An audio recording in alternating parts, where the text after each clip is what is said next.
move on to Louise Regan, who has always supported us in the National Education Union. She used to be the president. She's now membership and equalities, and here she is. Thank you. Thank you very much. So thank you all for coming tonight, and I want to thank particularly Susie and Richard for all of their work in organising these events and for inviting me. It's always a real pleasure to be here. And I've been very inspired by our speakers tonight, I have to say. It's been very powerful sitting there just listening to people's stories and journeys. I'd particularly like to thank Ellen, because she helped me move on to what I'm going to talk about actually, because Ellen talked about her schools being inclusive, and I'm very lucky to come from a union that has a long history of promoting and supporting inclusive education. And I was very lucky as a teacher training back in the 80s to go through a system where I was taught about inclusive education, I was taught about the social model, and lots of educators don't get that now, so I think it's really important to hear that. But I'm just going to talk about why I'm concerned about inclusive education, because I think we've made huge strides in this country towards what was really going to be a truly inclusive education system, but I think we're losing that. I think we're going backwards, and I think we've seen lots of attacks, and as educators and through research that our unions carried out, we know the impact that austerity is having in our communities, but also in our schools. And school funding has been slashed, and many of you will know that. You will have seen the work that our union is doing. School cuts have an impact on all of our children in our schools, but actually it has a disproportionate impact on children and young people with SEND.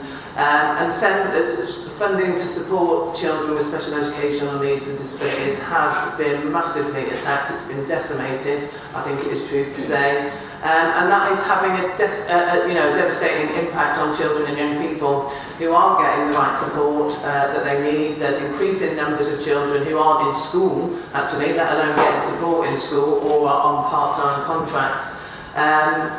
So just to put that in figures, because I think these are quite shocking, over 8,500 children currently with SEND are classed as awaiting provision. That means they're getting no educational provision at all at the moment. Over 8,500, I think that's quite shocking.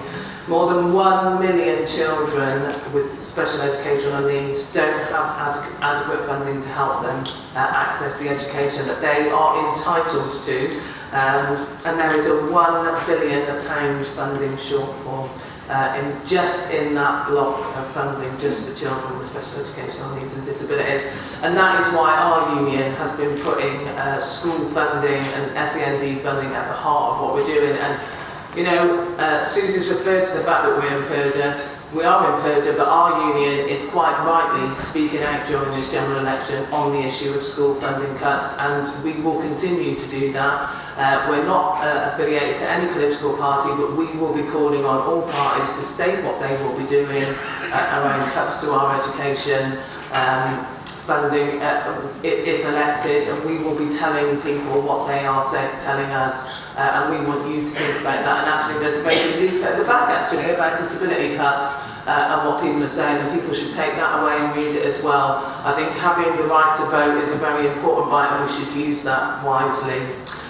Just a couple of other things I wanted to say really. I thought this year's theme of leadership, resistance and culture was a really great theme, and there's some fantastic posters and some resources at the back. The website's been updated, it's absolutely brilliant, and people should go on and should be using that over the next month. As I say every awareness month, don't forget though, disability history is not just 1 month a year. We should be talking about this all year round and raising awareness and engaging with this.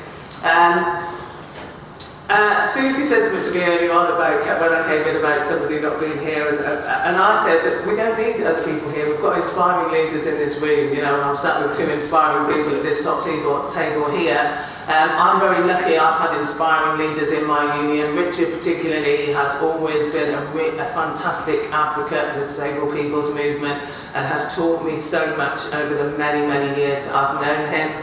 Mandy Hudson, who was our previous executive member, representing disabled members, also taught me a huge amount, and Colleen Johnson, who's in the room, who is our current executive member representing disabled members, does a fantastic job advocating and calling out all of us in the union to make sure that we are putting this at the heart of everything that we do.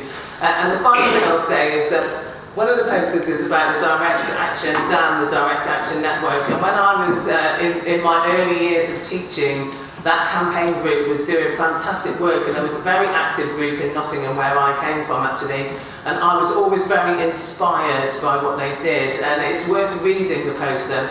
They were campaigning around accessible public transport, and they, you know, public transport's better, but I know, talking to our members, our disabled members, it's still an absolute nightmare for them to travel generally. So, you know, gains were made, but we've lost some of those gains, and also things should be much, much better than they are. So we have to keep on realising this fight and fighting for improvements. And there's a really good quote on there, and I want to end with this, because I think this is a really important quote for all of us to take away. And it was a quote from one of the activists. They said it to some, they were chained to a bus, and I think they were interviewed by one of the news networks.